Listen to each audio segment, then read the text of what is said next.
el conservadurismo, como lo he definido, viene a ser una postura en el tiempo. O sea, yo creo un paradigma y me aferro a ese paradigma forever and ever, Mm, para siempre. mm. Y por ahí, de repente, el AGE es eso, yo no lo sé. Me gustaría preguntárselo, porque si él no ha hecho este proceso, o Laje o Márquez, o Mamela Fiallo, o cualquiera de ellos, yo les diría, oye, ¿tú te estás aferrando a un paradigma o estás viviendo una tradición? Es lo primero que les preguntaría. Personalmente, si me preguntas a mí, yo no puedo responder por ellos. Yo me considero más tradicionalista que conservador, ¿no? O sea, Mm, ya creo que el mm, conservadurismo le he dado duro, mm. pero yo sí valoro la tradición, yo sí valoro las raíces, yo sí valoro la cultura, la herencia de tus antepasados, el aprender de sus antepasados.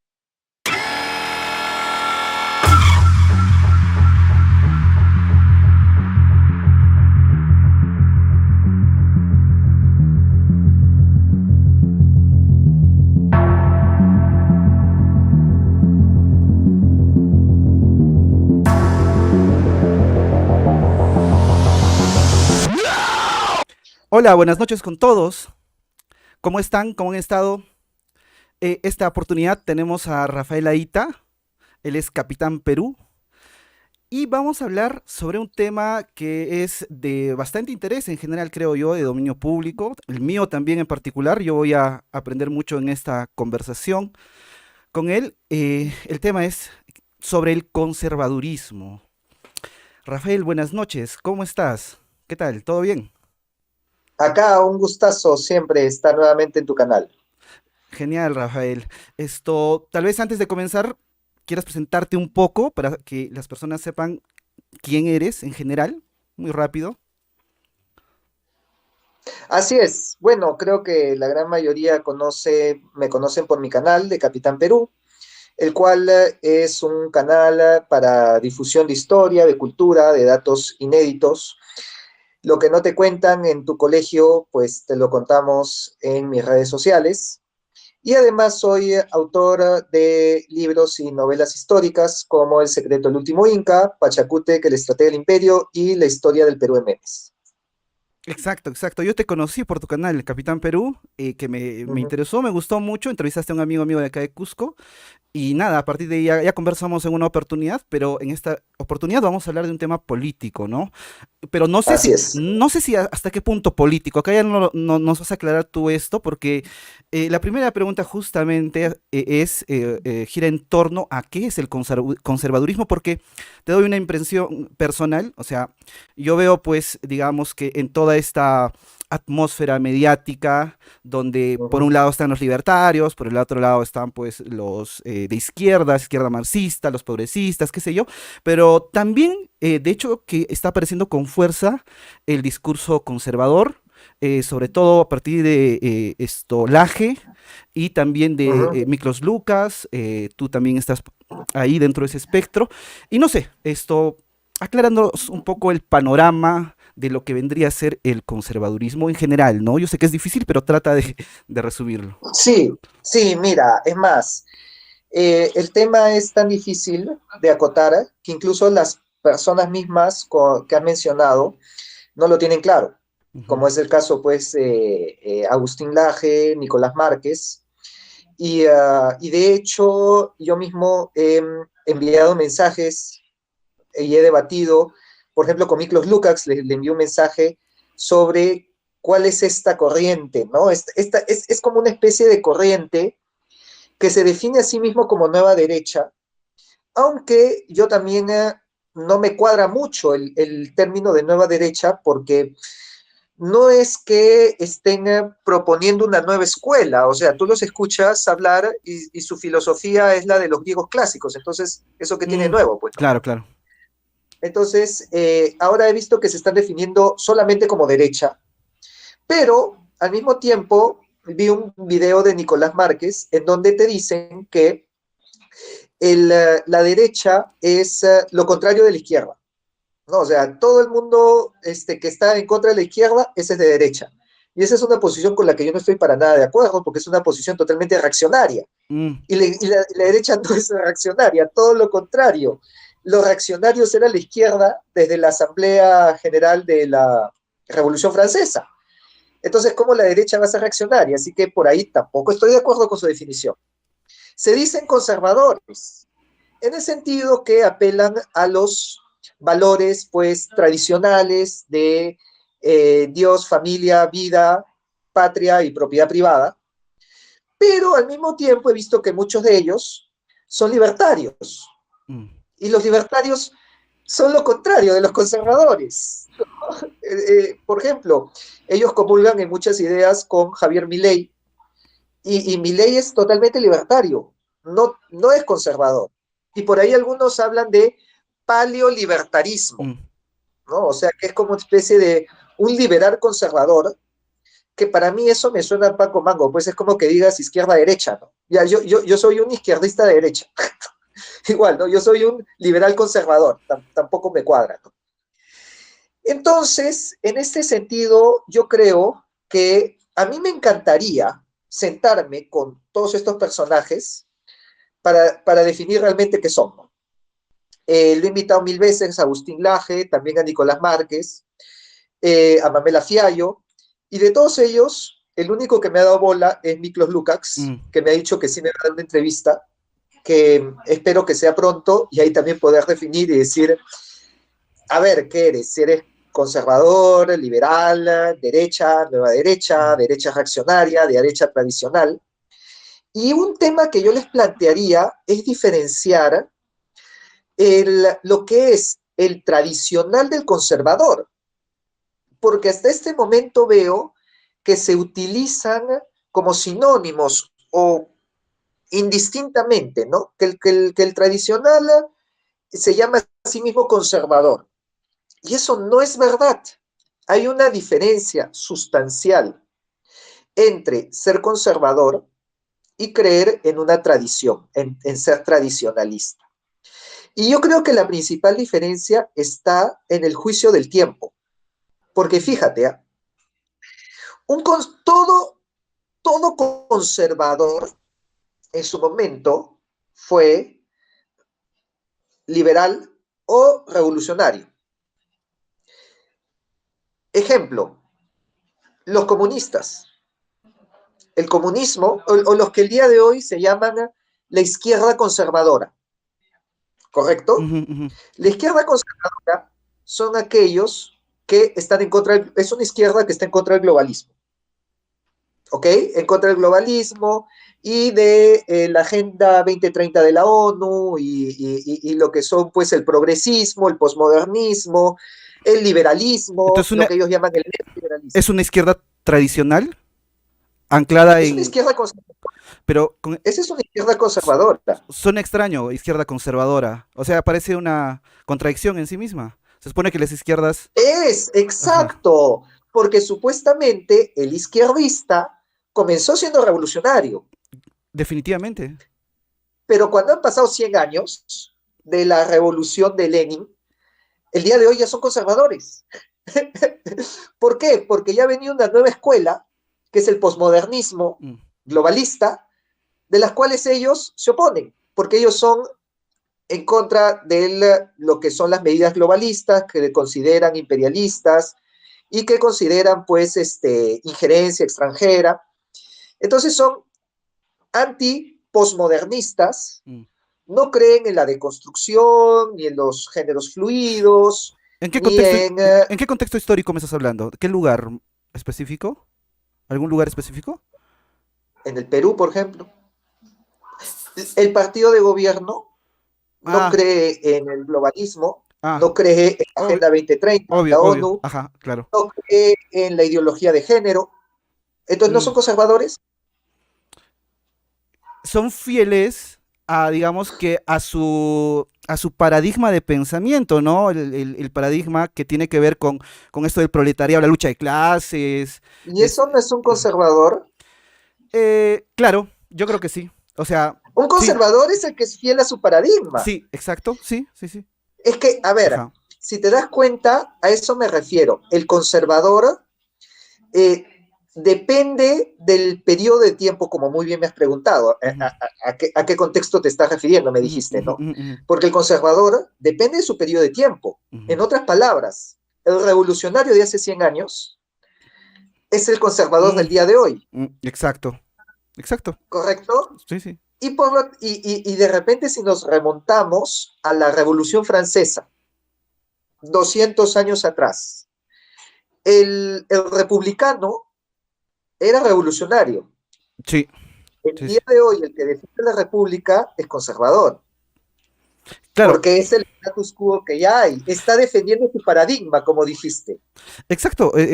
Como tú señalas, digamos que eh, si defiendes una línea política y estás amparando un paradigma y un contexto histórico, espacial específico, ya te conviertes en conservador, ¿no? Así es. Y por lo tanto, también es muy probable que los revolucionarios del día de hoy, en 100 años, sean los futuros conservadores.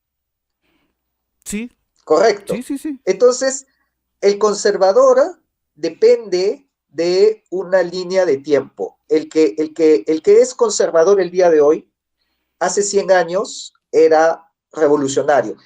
Eso lo podemos ver, por ejemplo, también con la reforma de Lutero, ¿no? Si Claro, nos remontamos al siglo XVI, los luteranos eran los revolucionarios. claro, El día de hoy, luteranos evangélicos son los más conservadores que hay. claro. Pero en todo caso, la Correcto. pregunta sería la siguiente. Me parece, o bueno, no sé, tal vez tú conozcas, una línea política que siempre esté en ese vértigo de transformación y que se aleje de su propio paradigma cuando haya pasado un cierto tiempo. Creo que, bueno, no sé, no puedo Sí, identificarlo. es que ese sería el tradicionalista, ¿ok? La diferencia del conservador con el tradicionalista es que el tradicionalista sí cuestiona sus tradiciones y las adapta de acuerdo a la época, correcto. Lo que pasa es que es muy difícil encontrar tradicionalistas porque es difícil cuestionar tu tradición y al mismo tiempo mantenerla. Ujú. Es muy difícil entrar en ese vértice que tú llamas, Vértigo, en vértigo. donde, perdón, en ese vértigo, en donde yo no me aferro a un paradigma, yo puedo cambiar mi paradigma, pero al mismo tiempo yo no voy a reinventarme desde cero y Ujú, yo mantengo mis raíces esenciales, ujú. pero las actualizo, ¿no? Al día de hoy. Es muy difícil encontrar eso, ¿ah? Sí, sí, sí. Eh, yo no he visto mucho, pero uno de los pocos que he visto y que creo que por eso genera gran controversia es el mismo Papa Francisco. Ujú. A ver, Puede explícame. sorprender, pero te voy a explicar. Tú lees Fratelli Tutti, ¿ya? Que es la última encíclica que escribió el Papa el año 2020. Y él, en esa misma encíclica, ataca a los conservadores, Mm, ataca a los nacionalismos, los que son anti-inmigración, etcétera, etcétera. Pero al mismo tiempo defiende las tradiciones y dice, literalmente, aquellos que abandonan su tradición son fácilmente manipulables porque son como niños que no escuchan la experiencia de sus mayores. mm. Entonces, eso es un tradicional. Un tradicionalista es aprender de la experiencia de tus antepasados, de tus mayores, pero sin estancarte en el paradigma del pasado. Teóricamente está perfecto, lo entiendo todo, pero en la práctica, ¿has encontrado Sí, centros urbanos, sociales que respondan a esto? como te dije, es difícil. Sí conozco personas que incluso lo podemos ver más en el interior del país que en Lima. Ujú, Porque si tú te das ujú, cuenta, ujú, Lima es bastante liberal posmodernista, pero el interior es tradicional en el sentido que cuida sus ujú, tradiciones. ujú. O sea, tú te vas a Cusco y vas a encontrar tradiciones por todos lados, pero no veo que sean tradición. Algunos obviamente sí tienen sus paradigmas anclados en el tiempo, pero en general, en su mayoría, son tradiciones que se van actualizando a prácticas también del día de hoy. Entonces, yo pondría el ejemplo del interior del Perú, los Andes, la sierra peruana, como efecto de una sociedad tradicionalista, que Ajá. está arraigado a sus raíces, a sus tradiciones, pero no se queda estancado en el tiempo. Un ejemplo particular lo noto en Puno, también en Cusco, obviamente, hay muchos ejemplos, pero en Puno me llama mucho la atención el hecho de que tú respiras la atmósfera de la ciudad de Puno, donde está pues repleta de esas tradiciones, esos códigos, su idioma, etcétera, etcétera. Sin embargo, producen, y es muy extraño, una producción fílmica, cinematográfica, con un enfoque muy hollywoodense, ¿me entiendes? Películas Así es. como La Fuerza del Cóndor, donde hay artes marciales, efectos especiales, muy hollywoodense. Pero sí, tienes razón. Sí, ese es un ejemplo, ¿no? Ese es un ejemplo de lo que... Ahora, obviamente, también encuentras los que están anclados en un paradigma, ¿no? Y para mí, esa es una de las críticas al indigenismo. Mm, ujú, O sea, el indigenismo romantiza el pasado, ujú. ¿correcto? Sí, definitivo. Y por eso, una de mis críticas es mostrar nuestra historia pasada para romper la visión utópica, idílica de un pasado que es paradisíaco, ¿no?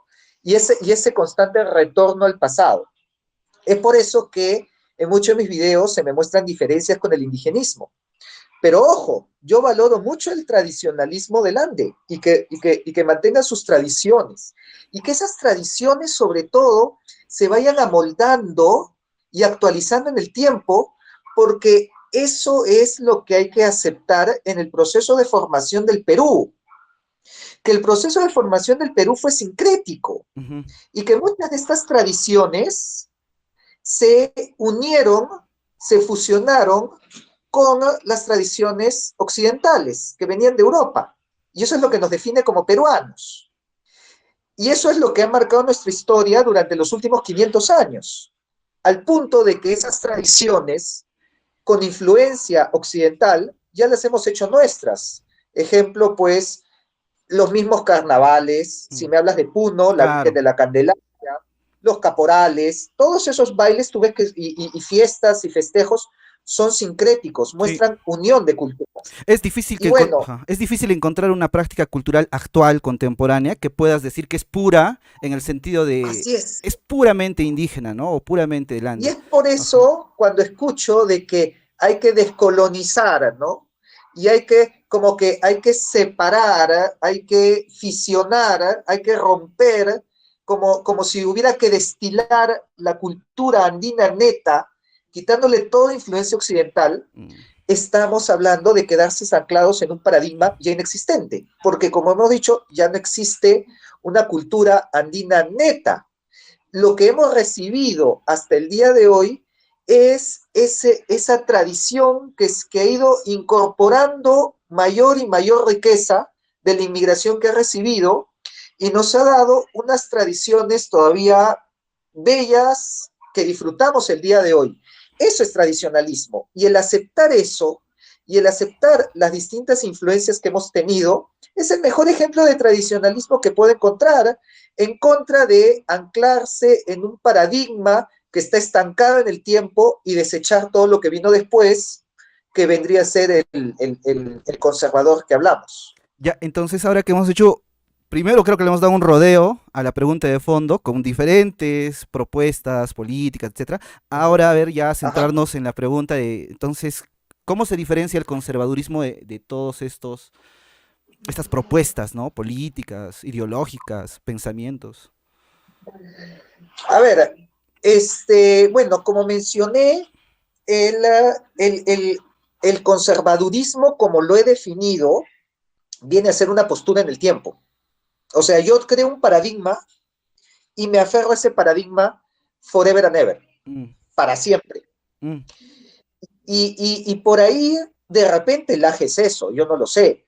Me gustaría preguntárselo, porque Si él no ha hecho este proceso, o Laje, o Márquez, o Mamela Fiallo, o cualquiera de ellos, yo les diría, oye, ¿tú te estás aferrando a un paradigma o estás viviendo una tradición?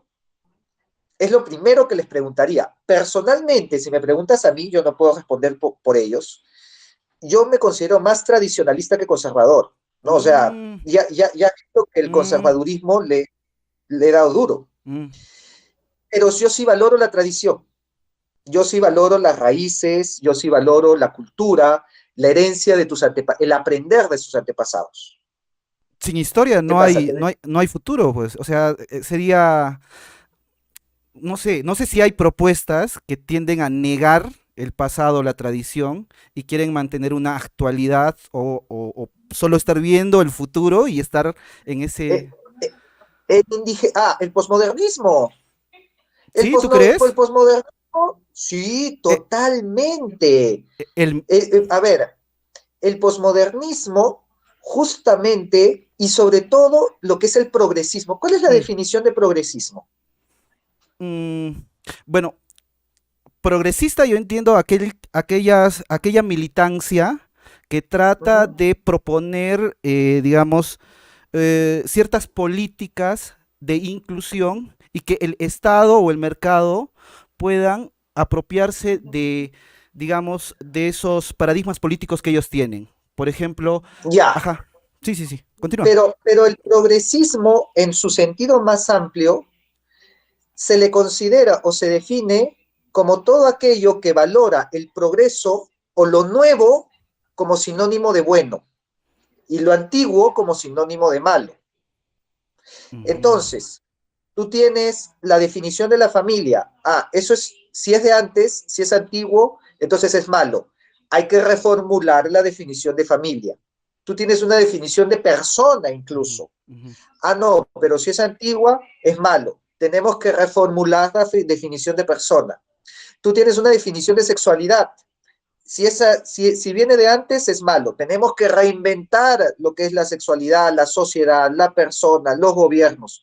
Ese sería el progresista nato, el que quiere inventar todo de nuevo, porque todo lo antiguo lo Mm. considera pasado, obsoleto, caduco, y por lo tanto tiene que ser reemplazado por lo nuevo. Sí, sí, sí, en general creo que coincido. Eh, Sin embargo, creo que cuando hablas del postmodernismo, tal vez tendríamos que diferenciarlo, ¿no? De alguna manera, Sí, porque es verdad. sí, porque el posmodernismo, podríamos hablar de un posmodernismo que tiene influencia, es cierto, en el progresismo, que el progresismo es algo Sí. más de las masas, pero el posmodernismo tiene su ancla teórica, ¿no? Y en su ancla, o en su Mm. lado, o en su dimensión teórica, digamos que es diferente de la militancia progre, digamos. Sí, es verdad, ¿no? Porque en posmodernismo tienes a Derrida, a Foucault, a Levi Strauss, a Sartre y a todos estos filósofos de la escuela francesa que definen lo que es el posmodernismo y la deconstrucción y sobre todo el existencialismo, ¿no? Bueno, parte de Kierkegaard, de Heidegger, filósofos existencialistas, pero también sabemos que Heidegger era existencialista cristiano, ¿no? Podríamos ya definir propiamente el existencialismo ateo desde, desde Sartre. Y el posmodernismo es esencialmente existencialista, está en su ADN el existencialismo, ¿no? A ver, el día de hoy, posmodernismo y progresismo son equivalentes, porque el posmodernismo es la escuela de lo moderno, entonces obviamente el progresismo va a estar alineado a lo moderno y a lo actual y a lo que está en boga. Pero vamos a hacer un ejercicio mental. ¿Qué pasaría si pasan 100 años? ¿Correcto? E Ujú. imaginemos que dentro de esos 100 años la escuela existencialista viene a menos, comienza en caída y el esencialismo filosófico cobra un nuevo auge, porque así son los vaivenes de la historia y de las distintas escuelas, ¿no? Pasan de un extremo a otro. El posmodernista nato y puro se va a aferrar a su existencialismo sartreriano. y por lo tanto se va a convertir en un futuro conservador, aferrándose a su paradigma que estableció en el tiempo. Y el progresista verdadero, innato de corazón, deberá desechar lo malo y decir, no, ya el posmodernismo pasó de moda y es antiguo y es caduco, y me voy a quedar con lo nuevo, simplemente porque es nuevo y es actual. Que ojo, eso también es una falacia. O sea, el desechar lo antiguo por ser antiguo y considerar mejor lo nuevo solo por ser nuevo, es una falacia lógica, no se sostiene.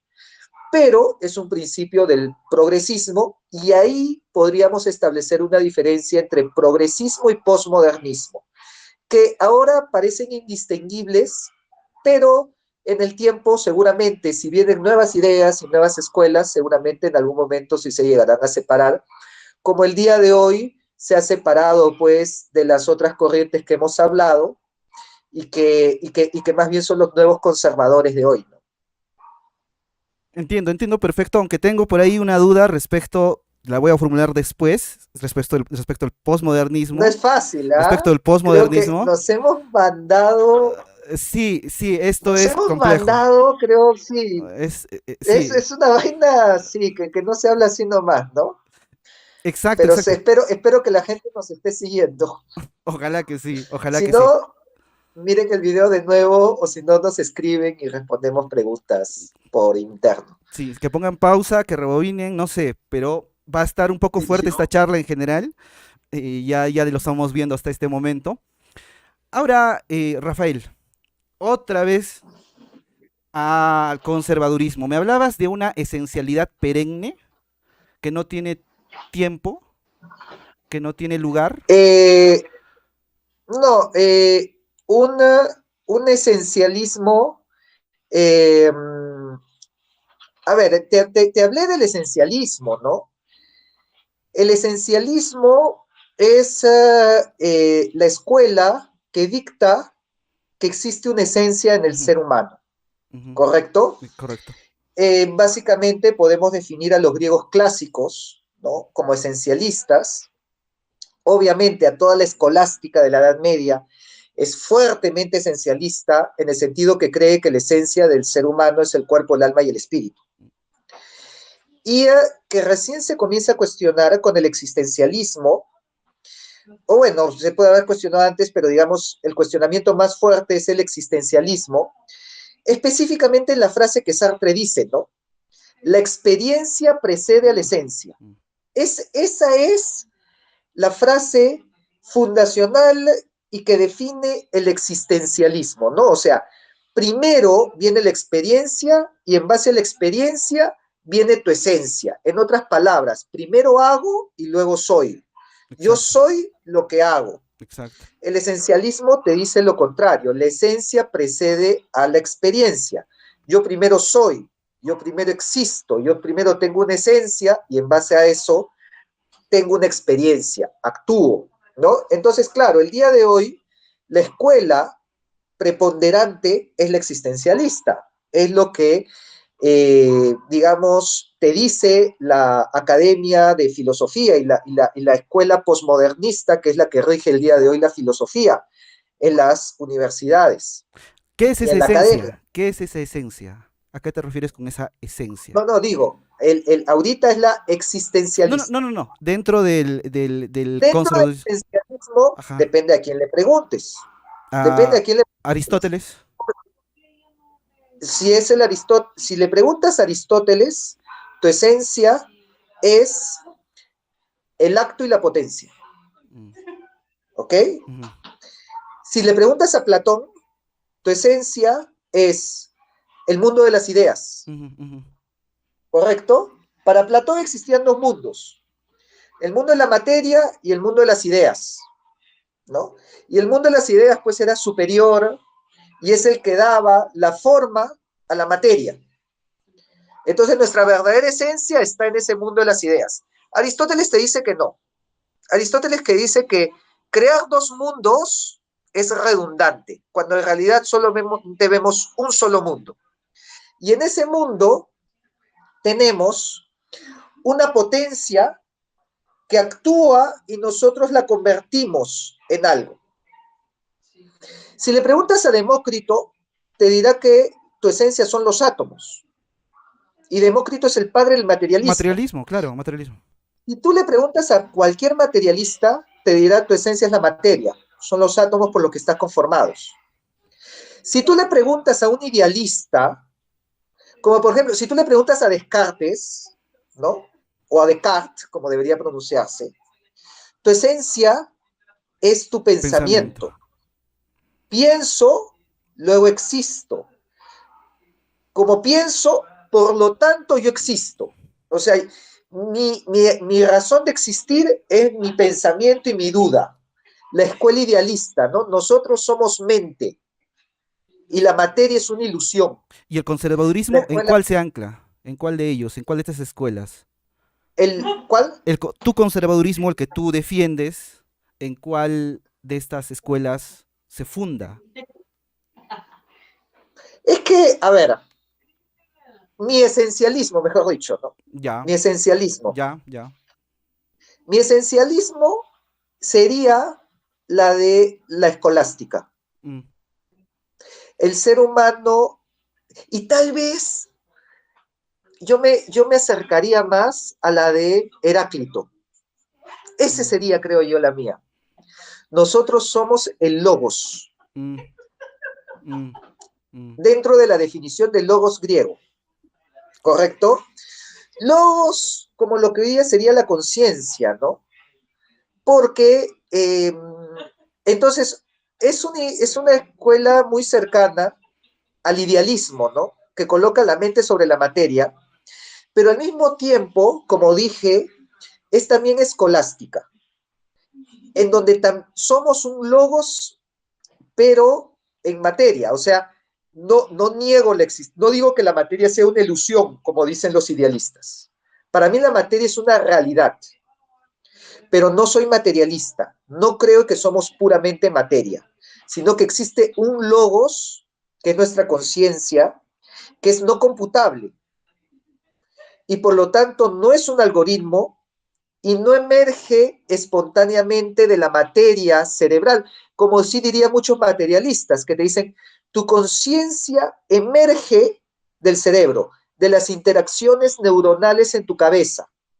Yo no creo eso, porque si fuera así, la Internet, que tiene mayor número de conexiones que el cerebro humano, ya hubiera tomado conciencia también. Y no hemos visto pues que se ha despertado un Skynet con ganas de destruir a la humanidad o de conquistar el mundo, ¿no? O una Matrix. Entonces, no creo que la conciencia emerja de las conexiones neuronales. Yo creo que hay un logos que va más allá de la materia y que nos da esa esencia. El logos entonces estaría dentro del ser humano desde el momento de la concepción, desde ese Así instante, es, donde el así espermatozoide es. fecunda el óvulo, el logos ya está Sí, ahí, en esa esencia. está en la Ajá. información, o sea, somos información. Fíjate, ¿ah? Eso va de la mano con muchos teorías científicas, especialmente la del universo holográfico. El universo holográfico te dice, acá ya la gente va a pensar que estoy hablando cosas de aliens, pues, ¿no? Sí, Universo sí, holográfico, pero no, no, no, ¿ah? Por si acaso lo que estoy diciendo aparece en los libros de ciencia, busquen el libro El universo es una cáscara de nuez de Stephen Hawking, en donde te describe cómo sería este modelo del universo holográfico, en donde te dice que somos información escrita en la frontera del espacio-tiempo, como un holograma. Porque ¿qué es un holograma? Un holograma es información en dos dimensiones, pero que se ve como tres dimensiones. ujú, Ese es por eso que se llama universo holográfico, porque lo que te dice esta teoría es que todos somos información escrita en la frontera del espacio-tiempo, pero como un holograma la vemos en tres dimensiones. Y por lo tanto, nosotros somos información.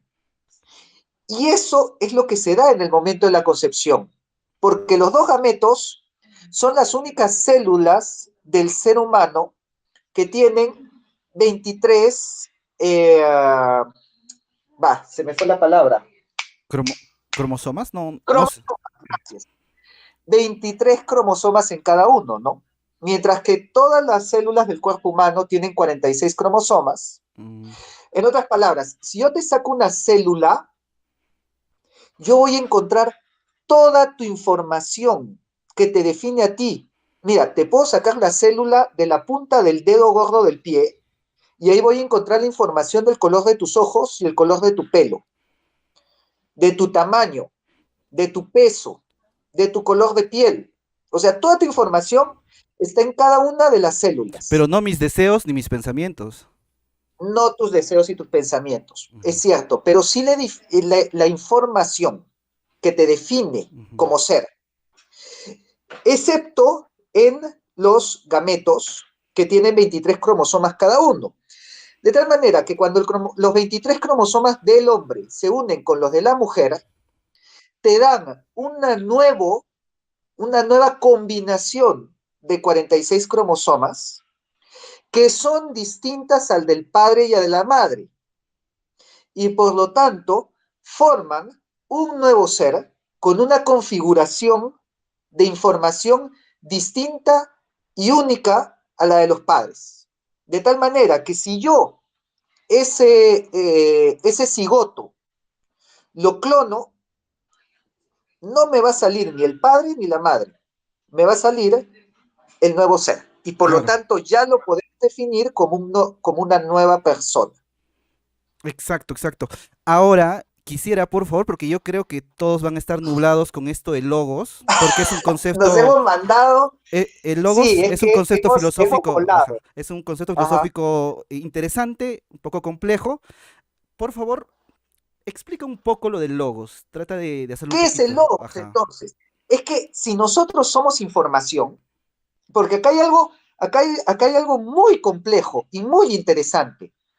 Si yo te estoy diciendo ahorita que somos información que está escrita en nuestro código genético y que se replica en cada una de nuestras células, entonces, si yo te hago una simulación de esa información en una computadora, o sea, imagínate que todo tu ADN, todos esos ceros y unos, porque la información, a ver, paréntesis para la gente que nos está escuchando. El lenguaje de la información es un lenguaje binario, ceros Ujú. y unos. Toda la información de tu computadora, de tu celular, de tu ADN, de donde quieras, se traduce en ceros y unos. Si esa información de tu ADN, que está escrita en ceros y unos, yo la paso a una computadora y hago una simulación de tu persona, tú serías esa simulación. O sea, a Para ver, un, ideal, para un idealista, sí. No, dime. no, o sea, no te entendí bien el ejemplo. O sea, si tú pasas toda la Ya, información de mi código genético ceros y unos a una computadora, dentro de la sí, computadora existiría una especie de avatar mío sí, que con toda tu información. física, ¿Serías tú? física está bien, lo entiendo, pero, o sea, biológica también, pero sería yo en cuanto mis deseos, mis pulsiones, mis... Ah, Esa es la cuestión. eso está en el logos. Ese, el logos es lo que nos permite leer la información, porque una simulación no lee información. Es información, pero no la lee. Nosotros somos información porque nuestro ADN pues nos permite incluso clonarnos, pero no, pero lo que lee la información es el logos. Entonces voy a explicar qué es el logos. El logos es una de esas grandes palabras en la historia de los idiomas que es casi imposible traducirla. Es como la palabra pacha en quechua, ¿no? Que también su traducción es casi imposible literalmente porque significa un montón de cosas. En griego es la palabra logos. Logos se traduce a nuestros idiomas que manejamos hoy, castellano, inglés o lo que sea, como palabra. ¿Ok? Tú ves la traducción de logos y es palabra o estudio también, ¿no? Razón, Digamos, pues, razón, discurso, también he escuchado. pero tiene la acepción de razón, del discurso. ¿Por qué? Porque los griegos tenían una idea de palabra distinta a la nuestra. En otras palabras, a ver, fíjate, para nosotros esto es un lapicero, ¿ya? Y cuando yo digo la palabra lapicero, nos referimos al fonema, nos referimos al sonido que nosotros pronunciamos para decir lapicero. Pero para un griego no. Para un griego la palabra no era el fonema. Para un griego la palabra es la idea que tú tienes en tu cabeza para definir un objeto. Mm, Entonces, la palabra lapicero es tu imagen mental que te formas cuando escuchas lapicero. Ese es el logos. El mm, logos es lo que existe en tu mente a la hora de decir una palabra. Entonces, si yo te digo árbol, en tu cabeza se formará una imagen mental de un árbol. Eso es el logos del árbol. La imagen mental que da origen a la palabra. Y eso es propio del ser humano porque le otorga un grado de abstracción que distingue el ser del ente. Acá sí ya creo que ya me fui mm. YOLO, pero lo voy a explicar, ¿ya? Y lo bueno y lo malo también, supongo. Distingue lo bueno y Y lo lo malo, el bueno y sea lo del ente. muy bien. Para un perro sabe lo que es un árbol como ente, o sea, sabe Ujú, lo que es el árbol de la esquina donde hace pichi. Pero el otro árbol que ya no es un pino, sino es una palmera, es otro ente, ujú. que para el perro será algo totalmente distinto que el primer árbol. Pero para nosotros, la palabra árbol nos hace agrupar a todos los entes con características similares que comparte lo que es el ser del árbol. Entonces ya no es solamente el ente, sino es el conjunto de ser de todos los árboles. Eso es un grado de abstracción que nosotros tenemos por encima de los animales. Porque cuando pensamos ya en lo que es computadora, o lo que es hombre, o lo que es personas, podemos agrupar categorías más allá del ente puntual. Esas categorías, esas agrupaciones, es un grado de abstracción que nos permite ir más allá de lo concreto y por lo tanto nos hace pensar en abstracto. Entonces yo ya no solamente puedo decir árbol, computadora, persona, también puedo decir justicia, paz, bueno, malo. Y por eso el logos nos da la capacidad de entender el bien, el mal, la moral y los juicios de valor, cosa Discernimiento. que no Ujú. tienen los.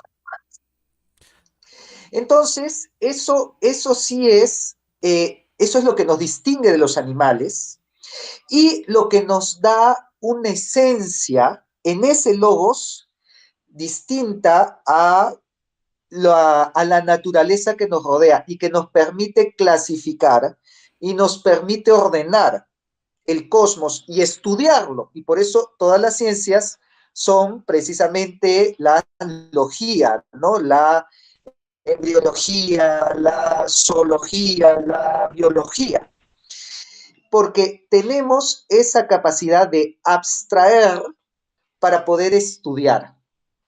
Y eso, pues, es lo que nos define como humanos, como personas. Perfecto. ¿Con quién estás?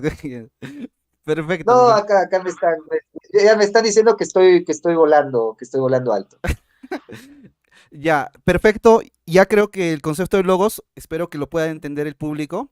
a mí me ha quedado claro, yo ya tenía ya una idea, pero de hecho que en Ujú, la conversación se me aclara mucho más. Eh, Habiendo entendido un poco acerca de las bases o el fundamento principal de lo que sería el conservadurismo, que se ancla o se basa o se funda pues en el logos, ujú. que es esta, digamos que... Ojo, ojo. Ujú, digo, Esencialismo, ¿ah? Esencialismo se funda en el logos. Hay conservadores que no creen en el logos. Ya te dije, los materialistas. conservadores materialistas, me estás hablando. Claro, claro. Mm, O sea, el conservador, que es materialista, nato, no va a creer en el logos. Te va a decir, el logos es una propiedad emergente de la materia. Y nosotros somos materia. Y si se aferra a ese paradigma, es un conservador, porque está defendiendo su paradigma. Pero es mm, un paradigma que no reconoce logos. ujú, Entonces, los que creen en el logos serían más los esencialistas, no necesariamente conservadores. O sea, a ver, puede ser un conservador esencialista, puede ser un conservador existencialista, mm, correcto. ujú, So, no mezclaría ambos conceptos porque se puede dar de ambos lados. ya, ya. Pero en todo caso, los esencialistas que Uh -huh. esto se fundan en el logos son esencialistas intemporalmente. O sea, un esencialista Claro, no así responde a es. un tiempo específico, sino es No responde a un tiempo completamente intemporal. específico. Ajá. Siempre va a creer en una esencia, independientemente de que si sea una teoría moderna o no moderna, o tenga 1000 años, o comience a cobrar un nuevo impulso el día de hoy. O imaginemos que el día de mañana descubrimos que la conciencia no emerge de la materia y que la conciencia es un logos independiente de la materia. Ese esencialista seguirá siendo esencialista, no conservador, porque ya estaría adhiriéndose a un nuevo paradigma que el día de hoy no existe. Entonces no sería conservador, estaría yendo con la escuela que existiría en ese hipotético caso dentro de la academia y del mundo universitario, académico y científico. Entonces no sería conservador, pero seguiría siendo esencialista. Mm, perfecto. Claro, claro, clarísimo. Como tú bien señalaste, vi algún video donde criticabas a ciertos políticos de derecha que se ¿Mm? consideraban reaccionarios a la izquierda. Así es, Justamente por ahí así va es. tu reflexión, eso, ¿no? Por ahí va, por Mm, supuesto, porque eh, definir la derecha como reaccionaria es desvirtuarla totalmente. Cuando en la Revolución Francesa la derecha era más bien la que buscaba el conservar los derechos de la monarquía o los privilegios de la monarquía, mientras que la izquierda era la reaccionaria. Entonces, el decir que ahora la derecha es reaccionaria a la izquierda es quitarle sus raíces. Y ujú. eso sería lo más antitradicional del mundo. Así que se están contradiciendo con su misma esencia que predican de ser conservadores y tradicionales. Exacto. Sí, sí, sí, definitivamente. Pero, mm, a ver, a ver, a ver. Pasando digamos que a un segundo momento de esta conversación, quería preguntarte lo siguiente. ¿Tú crees que actualmente en Perú, o cuál crees que sea actualmente en Perú, digamos, el pensamiento político dominante en la práctica, en la vida? No, no, no la militancia, no las personas que salen a la calle. No, es que en el Perú no existe un pensamiento político. No, de hecho, o sea, no como pensamiento, no como crítica al sistema, no me refiero a eso, sino que Uh -huh. en la vida cotidiana de las personas, en su, Ya, en su hacer, en sus creo quehaceres, que sí. ¿crees que Sí. responden a un conservadurismo o a un No, yo esencialismo? creo que las personas son caudillistas en el Perú, A, ¿ok? O sea, a la líderes. persona sigue a un caudillo, sigue a un líder. Y por eso es que en un momento pueden aplaudir a Odría, en otro momento pueden aplaudir a Velasco, en otro momento pueden aplaudir al Chino y en otro momento a Vizcarra, y así irán adhiriéndose al líder que mejor responda a sus expectativas o a lo que ellos consideran como un modelo de líder. Y ese modelo de líder está dado por el Inca. Pero no me refería Y tanto a eso es eso. lo que dice Creo que te lo Francisco. planteo de otro modo. A ver, por ejemplo, acá en A ver, Cusco se nos dice que somos conservadores y tradicionales. ¿Por qué? Porque sí. nuestra vida diaria, en nuestra vida cotidiana, creemos, por ejemplo, tenemos prácticas litúrgicas, creemos en Dios, esto, Ujú. en cuestiones, Procesiones, en cuestiones, fiestas en patronales. cuestiones sexuales, por ejemplo, se suele decir que también somos pacatos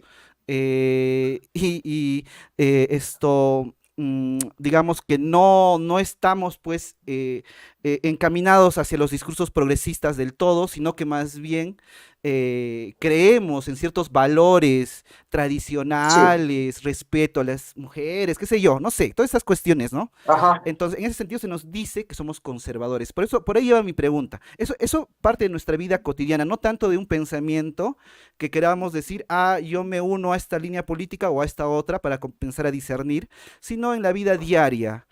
¿Somos conservadores los Sí, peruanos? es que bajo el uso que se suele dar a la palabra conservador, obviamente que sí.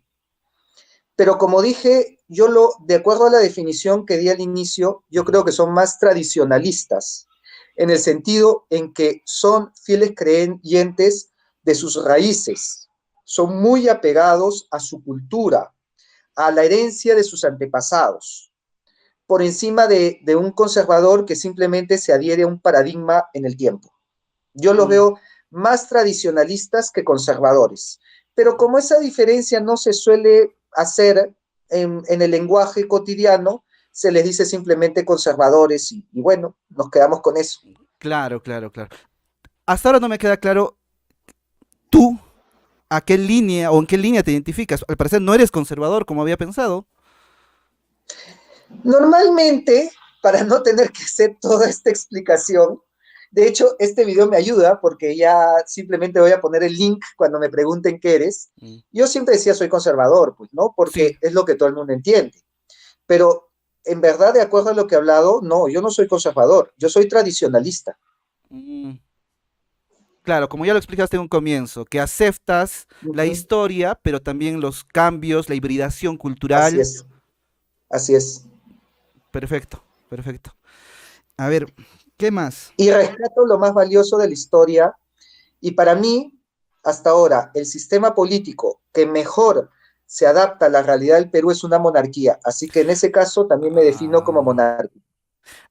eso sí me resuena, me hace eco, porque yo entiendo la monarquía, a ver, te la planteo, la monarquía como tener una autoridad, casi Sí, como la aristocracia, ¿no? Una autoridad, un rey, no sé, algo así, sí. eh, que digamos que con unos asesores o con ciertas personas que estén en su entorno, con su corte, vayan a Sí. dirigir y a gobernar una determinada nación, un determinado territorio. Pero este Ujú. gobernante no sería pues elegido así democráticamente por votación ni No, nada de eso. ¿Cómo, cómo, s- depende. cómo aparece? ¿De dónde aparece o cómo sería? No entiendo. Depende. Fíjate que, por ejemplo, si nos remontamos al Sacro Imperio Romano Germánico, los príncipes electores elegían al emperador. El día de hoy, por eso era una monarquía compuesta. El día de hoy en Malasia existen elecciones para elegir al rey. O sea, existen monarquías rotativas. O sea, no Mm, existe un tipo de... Siempre que te dicen monarquía, uno ujú. piensa en la monarquía absolutista de los reyes de Francia. Claro, claro. Y eso no es verdad. Por ejemplo, podemos tomar monarquías constitucionales, como la de Inglaterra, en donde tienes a un primer ministro que es el que gobierna, ¿no? Claro.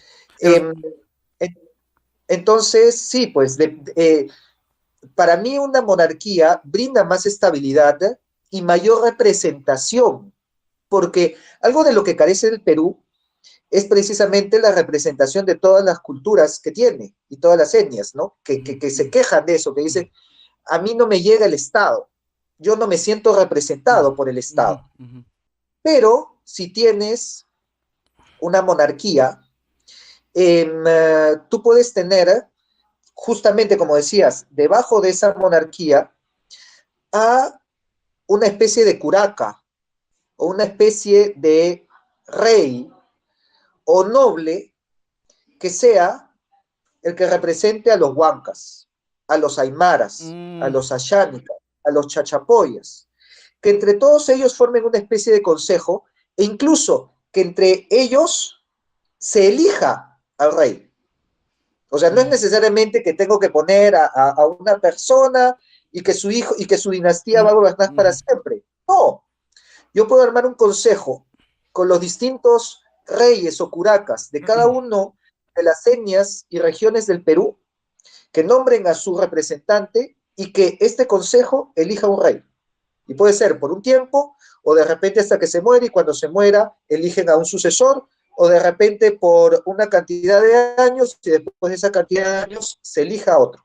Entonces sería un consejo el que escoja a ese Sí, rey, un consejo. sí, sí. Mm, ya, ya, ya, Y ya. tendrías a todo el Perú representado. O sea, ahí ya no te pueden decir los aymaras, que dicen, no, yo no me siento peruano porque el Estado peruano nunca ha llegado a nosotros, que ahora lo dicen con razón, ¿no? O los ayánicas, o los huancas, que digan, no, nosotros estamos excluidos del Estado porque no reconoce la nación huanca. No, ahí cada uno de ellos tendría un representante en el consejo de donde saldría el rey. ¿Para qué sirve el rey? Me van a decir muchos. No, es que vas a mantener ahí una serie de parásitos. Tradicionalmente, el rey es el balance entre precisamente la burguesía o la aristocracia que mencionabas con el pueblo. Mira, la monarquía forma una especie de triángulo en donde un vértice tiene al rey, al otro tiene a la aristocracia o la burguesía y el otro tiene al pueblo. Cada fuerza va a jalar hacia su lado. El rey jala hacia el absolutismo o la autocracia. La burguesía jala hacia el mercantilismo, hacia el capitalismo salvaje, hacia el neoliberalismo. Y el pueblo jala hacia el populismo y hacia la demagogia.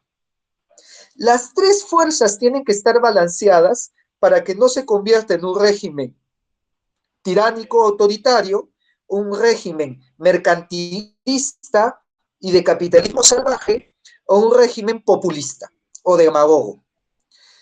Cada una de las fuerzas hace un equilibrio para que el sistema no caiga en cualquiera de estos tres casos. Si tú quitas la figura del rey, lo que vas a tener es una dicotomía, un permanente enfrentamiento entre el mercantilismo puro y salvaje, donde todo se compra y todo se vende, y un populismo y una demagogia en donde se toman medidas que son muy populares, pero que a largo plazo son perjudiciales. Y esa es la dicotomía que tenemos el día de hoy. Ese es el enfrentamiento permanente que tenemos hoy entre líderes populistas que piden pues que se regale todo y entre empresarios que quieren que todo se compre, todo se venda e implantar un mercantilismo salvaje. Y Y, para salir de esta dicotomía se necesita, creo yo, esa tercera pasa que le dé estabilidad que solo la da la monarquía. que el Estado no puede, porque Y que el Estado no lo... se supone que el Estado es esa tercera figura, ¿no? Entre mercado, pueblo, Pero el Estado. Estado termina inclinándose hacia el uno o hacia el otro, depende de quién llegue a la presidencia. Yo creo Si que llega a la presidencia un candidato de derecha, va a apoyar a los los empresarios, al empresarios. mercantilismo, al liberalismo.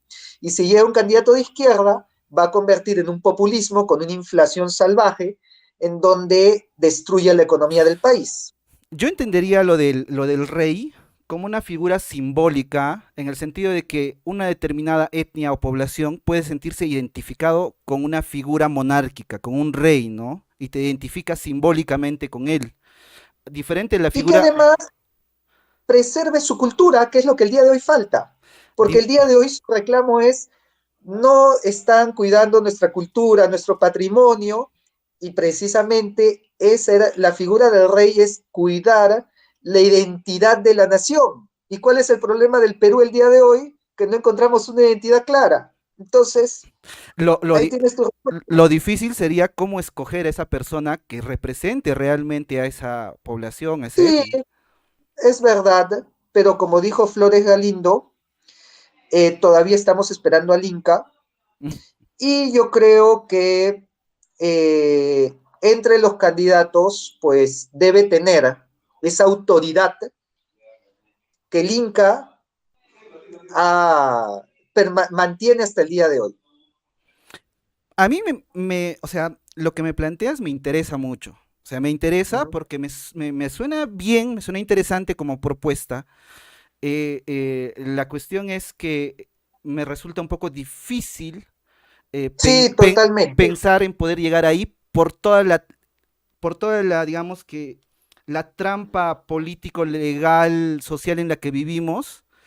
eh, Así es. ese, Estoy de sí, acuerdo. sí, sí. Suena bien utópico, ¿no? Ujú. Suena bien, pero parece, no me gustaría, obviamente, pero parece que nuestro sistema político va al colapso.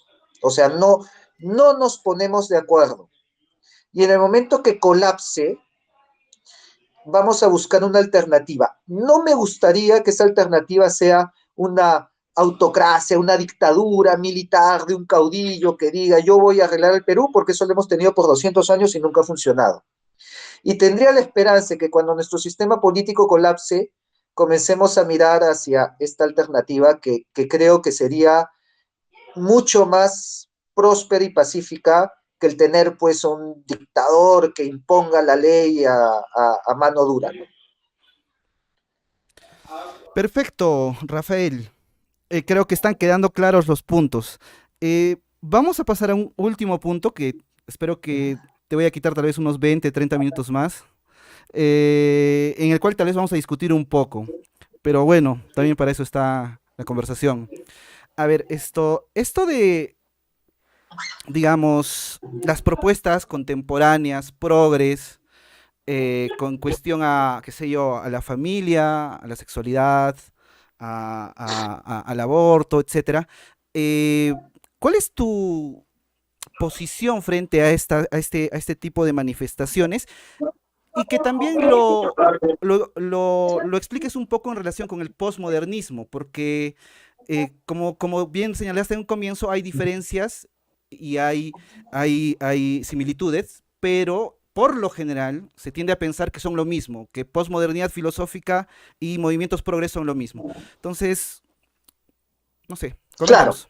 mira, eh, el posmodernismo tiene las características, o sea, junta distintas escuelas que se caracterizan por el existencialismo por un lado, el relativismo moral por el otro, y la deconstrucción sería una tercera pata del posmodernismo, ¿no? El existencialismo niega la esencia del hombre, o más bien te dice que la esencia es producto de la experiencia, ¿no? Ujú, Entonces, primero hago y luego soy. Por lo tanto, el ser humano se construye a sí mismo, según el existencialismo. Y si se construye, también se puede deconstruir, ¿correcto? ujú, ujú, Entonces, ujú, si nuestra identidad, si nuestra esencia es un constructo, es simplemente producto de la construcción social, con la misma facultad yo puedo deconstruirla y rearmarla de cualquier manera. Y eso es la base para todas estas corrientes de género y también para lo que, bueno, no puedo decir la palabra porque YouTube nos veta, ahí. pero eh, ¿cómo Un llamarlo? eufemismo o en largo, ¿no? No sé, en oración.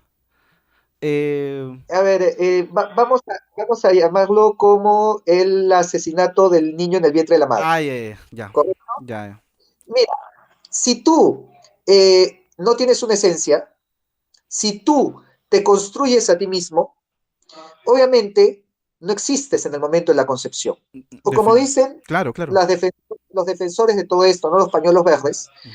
tú eres pues solamente una célula y no tienes una identidad o una identidad de ser hasta que te construyas a ti mismo, que eso, bueno, incluso pues eso ya vendría a ser cuando tengas uso de conciencia, ni siquiera cuando has nacido, ¿no? Exacto, discúlpeme, porque digamos que el pensamiento postmoderno, francés sobre todo, piensa que la subjetividad ingresa en el cuerpo del niño, esto es del psicoanálisis y todo, a partir de una, no sé, pues año y medio, 2 años, cuando ya comienza a hablar, cuando el niño comienza a Así emitir un es, discurso y decir, papá, claro, papá, mamá, así es, ahí, ¿no? ahí recién podemos hablar de un sujeto.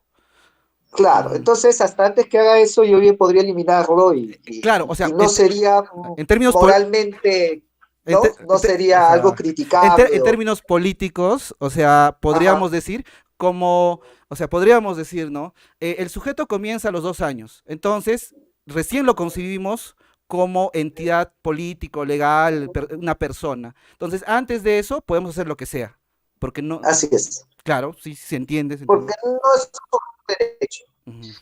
¿no? Entonces, eso es producto de todas estas escuelas filosóficas que ya incluso caen en un delirio. Eh, y lo mismo sucede con la sexualidad, ¿no? O sea, tú eres hombre porque la sociedad te ha enseñado a ser hombre. Y por lo tanto, si tú desaprendes esto, tú puedes aprender a ser mujer o a ser hombre y mujer o a ser género fluido o que un día te sientas hombre y el otro día mujer, porque eso tú lo construyes y lo deconstruyes a tu gusto y a tu manera. Pero ese es producto de el existencialismo que niega la esencia del ser o te da una esencia basada en la experiencia, en la deconstrucción que te dice que tú puedes construir y deconstruir tu identidad de acuerdo también al existencialismo, y el relativismo moral, que te dice que nadie tiene una verdad absoluta y que la moral es subjetiva y depende de cada uno. Obviamente yo no soy existencialista, yo soy esencialista, ya lo he explicado, que considero que el ser proviene desde el momento de que la información te define para el resto de tu vida, desde el momento de la concepción, y por lo tanto tú eres desde el momento en que esos cromosomas se juntan y forman tus 46 cromosomas que te van a definir. Ese es el momento en que comienza el ser. Y por lo tanto, cualquier cosa que hagas a partir de ahí en contra de su integridad es atentar contra el ser humano. Así que, y de la misma manera, esa información va a definir tu biología, va a definir la forma de tu cerebro, va a definir tus órganos sexuales y eso no se puede deconstruir. Eso ya está determinado por una naturaleza. Y por lo tanto, pues cualquier cosa que atente contra eso es antinatural, ¿no? Bajo mi forma, mi concepción, que es esencialista y que difiere con lo que es el existencialismo, la deconstrucción y el relativismo moral, obviamente por las razones que ya expliqué de logos, la ley natural y muchas otras cosas más, pues, ¿no? Que me demoraría bastante en explicar. No, ya lo explicaste y quedó claro, creo. Ajá. Eh, Claro. Ahora los progres. Como Uh -huh. militancia, ¿no? Como la gente que sale con las pancartas a las calles, tú les preguntas, o sea, ellos te hablan de deconstrucción, género fluido, diversidad sexual, pero en realidad no han leído estos autores. O tú crees realmente que esas 1000 personas que están en las No, calles gritando, alguno de ellos haya para nada. podido leer a estos autores? Para nada. Yo creo que ni siquiera el 1% de ellos ha leído a Foucault, pero de alguna manera te dicen lo que dice Foucault con puntos y comas. Y es que el día de hoy ya los mensajes de los filósofos, y eso no sucede de hoy, los mensajes de los filósofos son las escuelas filosóficas, se, por ósmosis, se permean en la sociedad. Yo puedo leer una obra de arte, un libro, incluso una sinfonía, una canción que esté inspirada en una escuela filosófica. Y sin haber leído al filósofo, yo voy a asumir su pensamiento. Entonces, podemos acceder al pensamiento de estos filósofos a través de las películas, de la televisión, de los artistas, de los influencers que emiten una opinión y dicen, mira, yo creo que la persona se puede construir o deconstruir como le dé la gana. Y de repente, nunca han leído a Derrida, pero el que escribió eso va a llegar a 1 millón de personas que básicamente están repitiendo a Derrida, pero que simplemente lo dijo un artista, lo dijo un influencer, lo pusieron en un mensaje de Instagram o en un video de YouTube o en un post de Twitter. Entonces, al final el pensamiento filosófico termina llegando a la sociedad, aunque no hayas leído.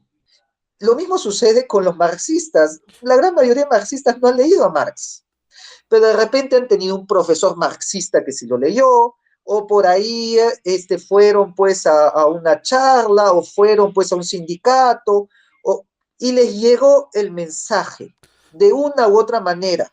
O de repente, pues no sé, escucharon una canción de la época, ¿no?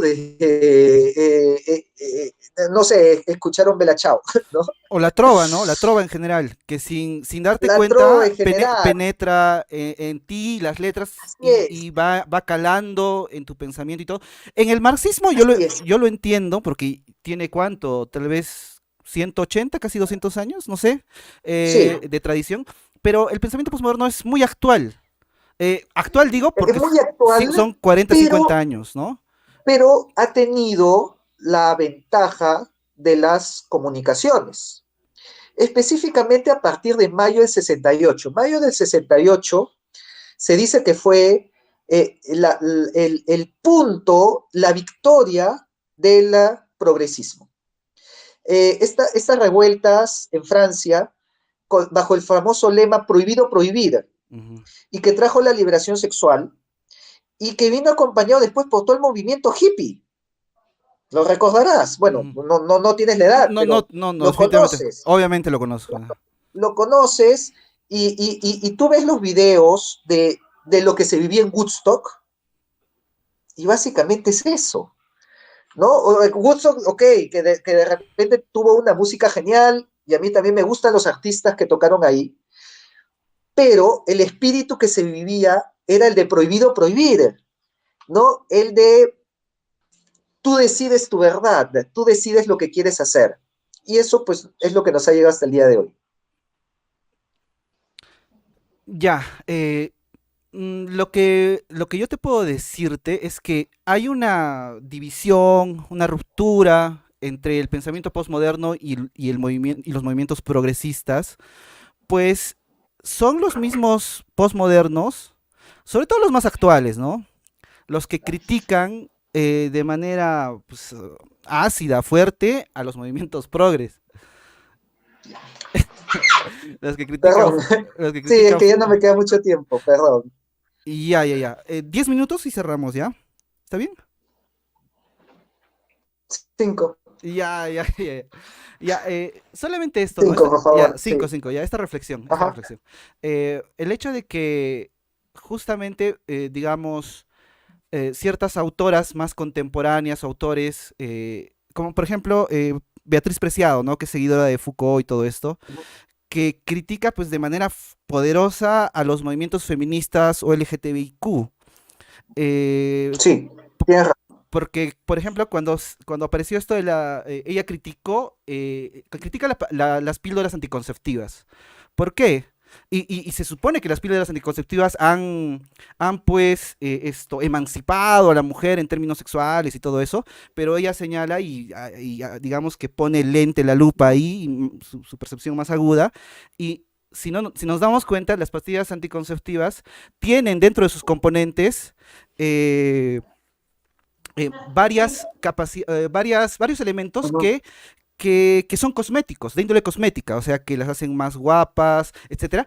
Además de eso, suprimen y quitan los niveles de testosterona a las mujeres. O sea, si ya de por sí la mujer tiene un poco de testosterona, tiene testosterona, pero en menores niveles que el varón, con un suministro constante de pastillas anticonceptivas, lo que se hace es rebajar o achatar o aplanar su testosterona. Y se sabe que la testosterona, pues, es una hormona esencial para que de repente seas más competitivo, más Sí, fuerte y todo eso.